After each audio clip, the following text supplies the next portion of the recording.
जोंना सारा बड'लेण्ड ओनसोलाव दा जोंनि 15टा जे एमएलए समस्ति दं बेवहाय जोंनि बुथ कमिटिफोरजों लोगो मोनलायनाय जोंहा बेयाव दङमोन जोंनि जे सिडली चिरां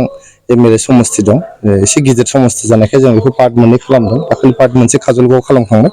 पार्ट मोनसे दिनै बे थाइखाजुराव जों खालामदों जोबोद मोजां मोनसे बेयाव मेल जादों लोगो हमलायनानै जों जे फैगोन जे एमपि बिसायख'थि दङ बे बिसायख'थियावहाय जोङो जरदार भाबै खामानि मावनांगौ आरो बयबो जे जोंनि बुथ कमिटिनि दिनै सोद्रोमाफ्रा बिथांमोना दिनै समायखिरा लादों आरो बुंदों जे जोंहा देरहानाया खाथांखा जों देरहाखाबाय दा जोङो मोजाङैल' खामानि मावलांनांगौ जाहाथे जोंनि माबायाव हान्जानि गेजेराव मोनसे आब्रुथि थायो मोनसे जोंनि गेजेराव फोथायनाय थायो आरो जोङो समाजनि थाखाय मोजां हाबा मावलांनो हायो समाजखौ सेबा खालामलांनो हायो बेनि थाखाय जों बेवहाय सावरायलायदों आरो लोगो हमलायदों सार एमपि इलेक्सनाव बबे दोलोजों इउपिपिएल दोलोआ कन्टेस्ट जागोन बायदि होननानै नोंथाङा सानो इउपिपिएल माने एबारनि इलेक्सना एसे जुनिया बावहाय जोङो एनडिए हिसाबैसो गेलेगोन एनडिएआव जोंनि बिटिआर आवहाय बड'लेण्डआव मोननै जोंहा बिजाब दङ दरं उदालगुरि बिजाब आरो क'क्राझार बिजाब मोननैयावबो जोंहा एनडिएनि केन्डिडेट थागोन आरो बे दरं उदालगुरियाव जोंहा भारतीय जनता पार्टिनि थागोन आरो जोंनि क'क्राझारावहाय इउपिपिएलनि केन्डिडेट थागोन गतिके दिनैनि तारिखाव जोंनि बड'लेण्डल' नङा सारा भारतआवनो एनडिएनि मोखाङाव खुनु कन्टेस्टआनो गैया जोंहा भारतनि जे गाहाय मन्त्रि नरेन्द्र मदि बिथाङा फिन खनसेबाव जोंनि गाहाय मन्त्रि जानो थांगासिनो दङ भारतनि आरो बिथाङा गाहाय मन्त्रि जानानै खननै गाहाय मन्त्रि जानानै जोंनि भारतखौ माने बाथि बयनिफ्रायबो धोनिसिन हादोर बानायबाय दानिया थामथि खेबनि थाखाय बिथाङा गाहाय मन्त्रि जानानै जोंनि भारतखौ थामथि बयनिफ्रायबो धोनिसिन हादोर बिथाङा बानायनो होननानै समायखिरा लादों ओंखायनो जोंनि बे मोननैबो बे बियाब दङ दरं उदालगुरि आरो क'क्राझार मोननैखौबो जोङो नरेन्द्र मदि सारनो हरनानै जोंनि जे जौगानाय जोंनि स्कुल कलेजफोर जोंनि इउनिभारसिटि जोंनि दाथाय गासिबो मोजां खालामना लानायनि सुजुग सुबिदाखौ जोङो आदाय खालामनानै लाबोगोन दस्रा राजनीतिक दोलोनि मानसिफ्रा माबा केन्डिडेटखौ फोसावो नाथाय इउपिपिएलनि केन्डिडेटखौ फोसावनाय दाबो नुनो मोनाखै जों दानो मानो फोसावनो जोंहा दाबो बिसायख'थियानो फोसावाखै बिसायख'थि फोसावबानो जों लगे लगे फोसावगोन जायफ्रा गावसोरखौ जेनगोन बायदि मोनदों बिथांफ्रा हयथ' खरदार जागासिनो दङ जोंनाव अबयसे बिटिआरआव बेबायदि फोसावाखै बिपिएफआबो फोसावाखै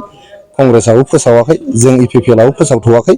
जोंना सावरायनानै क'र कमिटिनि मोनसे मिटिं जानांगौ दं बे क'र कमिटिनि मिटिं जाखालिनो बे जोंना थिरां जागोन आरो जोंनाव खुनु माने बेबायदि बादा बादि गैया जोंनि क'र कमिटिया जोंनि जे मानगोनां चिफ सार दङ प्रमद बर' सार मन्त्रि इउजि ब्रह्म सार एमपि रोनग्रा नार्जारि सार आरो डिपुटि चिफ गबिन्द बसुमतारी सार बिथांमोना ज' जानानै सावरायनानै जै दिनखालि थिरां खालामनानै नैबे मानसिया गेलेनांसिगौ होनना बुंबानो बिजाथिखौ फोसावनाय जागोन आरोबाव बिजाथिनि बाथ्रा नङा जोंनि हानजा बा एनडिएआसो गेलेगोन नालाय बिजाथिया जायखियानो जाया मानो बेयो देरहानाया खाथां नाथाय जोङो बेराफारसे नुदों दि बिपिएफ आरो कंग्रेस जोङो ससियेल मिडियायाव भाइरेल जाबाय थादों बे मोननैजों बिसोरो जथाय गेलेगोन होननानै आं सिगाङावनो बुंखादों बिथाङा बै बड'लेण्डआव मास मोननैसो खारखोमानानै थादोंमोन जे जोंनि हाग्रामा महिलारि सारा बे खारखोमानाय समावनो बिथाङा दिल्लीयाव दङमोन दिल्लीयाव थानाय समाव बिथाङा राहुल गान्धीखौ लोगो हमदोंमोन राहुल गान्धीखौ लोगो हमनानै राहुल गान्धीनि जे स्ल'गान दंमोन माने नरेन्द्र मदि हाथाव देश बासाव होननो स्ल'गान होदोंमोन बेखौनो सोलोंनानै फैनानै बिथाङा बड'लेण्डआव प्रमद बर' हाटआव बिटिसि बासाव होनफैदोंमोन सोलोंनानै होनफैदोंमोन खिन्थु रायजो राजाया दिनै प्रमद बर' सारखौ हाथाव मानो होननो दिनैहाय हाग्रामा महिलारि बिथाङा फैफिनोब्ला बिथाङा मा जोंनि होनाय जे अनसाय बिथांखि बेखौ दाननो नागिरदों नामा गियान सोरांखौ बिथाङा दाननो नागिरदों नामा माइनाव सोरां बिथांखिनि आन्दाराव सेल्फ हेल्प ग्रुपफोरनि 75,000 होनायखौ बिथाङा दाननो नागिरदों नामा जों जे अरुनदय होबाय अरुनदयनि 1250 थाखाखौ बिथाङा दाननो नागिरदों नामा बिथाङा 17 बोसोर सरकाराव थानानै बिगासेबो हा रावनोबो होलांनो हायाखै जोङो दिनै 1,06,000 बोसोरथाम सरकार थानायाव बोसोरसेखौ जों मावनो हायाखै कर'ना दंमोन लकडाउन दङमोन जों बोसोरसे मावनो हायाखै बोसोरनैयावनो जोङो 1,06,000 न'खरफोरनो हानि फाट्टा होनो हादों दा बे हानि फाट्टाखौ बिथाङा दानफिननो नागिरदों नामा जोंनि गेजेराव जे जों गोजोन लाबोदों बिथांनि 17 बोसोराव जों हारि माहारिनि गेजेराव दाङाबाजि न' सावलायनाय बुथारलायनाय जादोंमोन बर'नि गेजेराव होसोलायनाय जोङो माने बुलायनाय सोलायनाय जादोंमोन जोंनाव ओरैबायदि गोजोन फैबाय दा प्रमद बर' सारनि दैदेननायाव लामायाव जुदि हाथियार गोग्लैनानै थाब्लाबो खनग्रा मानसियानो गैला दिनै नोंथांमोना नायल' जोंनि बड'लेण्ड ओनसोलाव हाथियार गोग्लैनानै थायोबा बिथांमोना रावबो खना पुलिसनोसो खोन्थाहरगोन खिन्थु बिसोर खननाय नङा ओरैबायदि मोनसे गोजोन जोंनाव फैबाय आरो बे एकमात्र जोंनि प्रमद बर' सारनि दैदेननायाव जादों आरो जोंनि आसामनि गिबि मन्त्रि डक्टर हिमन्त बिश्व शर्मानि आशीर्बादजोंसो बे जानो हादों दाखालि बावैसो आसाम सरकारा माखासे इलेक्सन गाइडलाइन्सफोर फोसावदों दा बेखौ फल' खालामनो थाखाय नोंथाङा रायजो राजाखौ मा खावलायनो सानो? ना जोंनाथ' आं बुंखादों बिसायख'थिया जोंनि गणतन्त्र हादरनि मोनसे फोरबोसो बियो फेस्टिभेलसो बे फेस्टिभेलाव जेरै जोङो माने ख्रिस्टमास फैबा दुर्गा फुजा फैबा कालि फुजा फैबा लोखि फुजा फैबा जों जेरै गस्ला गोदान गामसा गोदान दख'ना गोदान जोमग्रा गोदान गाननानै जोङो रंजा बाजा थाङो जोङो जै दिनखालि बिसायख'थिया जागोन जोंबो बिदिनो गामसा गोदान गस्ला गोदान गाननानै दख'ना जोमग्रा गोदान गाननानै जोङो भट होनोल' थांनांगौ बेवहाय भटनि थाखाय गावजों गाव सोंखारिलायनाय गावजों गाव होसोलायनाय गावजों गाव बुलायलायनाय जोंहा मा दरखार दं जोंहा दरखारानो गैया जोंहा बिसायख'थिया फैगोन आरो थांगोन खिन्थु नोंजों आंजों जोङो मोनसे गामियावनो मोनसे समाजावनो ज' रायजो जालायलांगोन अनलायनानै गतिके जोंनि इउपिपिएल हान्जाया जोङो भायलेन्सआव बिसास खालामा बुलायनाय सोलायनाय दावराव दावसियाव बिसास खालामा ओंखायनो रायजो राजाफोरखौ खावलायहरदों नोंथांमोना बयबो जाहाथे गोजोनैनो थायो गोजोनैनो संसार जायो नोंथांमोनखौ बेंनाया नोंथांमोनखौ सेवा खालामनाया जोंनि दायित्व। नाथाय इलेक्सन समावहाय माखासे आननेसेसारि ससियेल मिडियाफ्राव गावजों गाव बखिलायनाय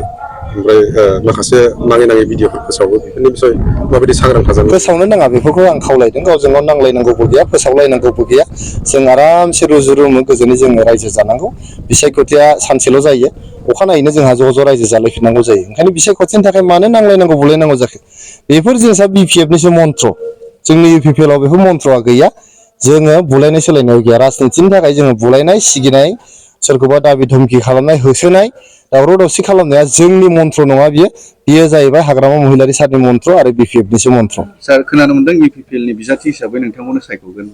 रायजो राजाफ्रा गोबां बुंसोलायदों। आंथ' मिथिया बेखौ जोंनि हान्जायाव सावरायनायबो जायाखै नोंथांमोननि खौरां बिजोङावसो आं नुदों खौरां बिजोंनि मानसिफ्रा जाहैदों आंखौहाय जोबोद मोजां मोनो खोमा जिहेथु आंबो ससियेल एक्टिभिजम खालामबोदों नोंथांमोना मिडिया एक्टिभिजम खालामदों थांनाय 20 बोसोरनिबो बारा बे ओनसोलाव जों ज' ज' खामानि मावबोलायनायखाय आरो नोंथांमोना आंनि मोखांखौ मोजां नुयो खोमा ओंखायनो आंनि मोखांखौ मोजां नुनानै नोंथांमोना आंनि नामखौ फोसावदों खिन्थु जोंनि हान्जायाव बेबायदि सावरायनाय जायाखै।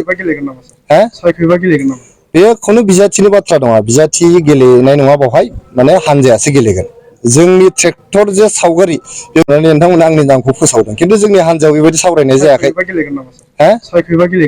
बे खुनु बिजाथिनि बाथ्रा नङा बिजाथि गेलेनाय नङा बावहाय माने हान्जायासो गेलेगोन जोंनि ट्रेक्टर जे सावगारि बेयावसो भट होनांगोन रावनिबो मोखांनि सिनआव जों भट होनाङा जोंना ट्रेक्टरनि सिन दंखायो ट्रेक्टरनि सावगारि दंखायो ट्रेक्टरनि सावगारियाव माने ओरै थुबानो जाबाय नोंथांमोना थुनांगौल' गोदोनाथ' ओरैमोन दाना ओरै थुनांगौल' बे थुबानो जोंना जागोन आरोखि खुनु केन्डिडेटजों बाथ्रा गैया बेयाव जोंहा एनडिए दङ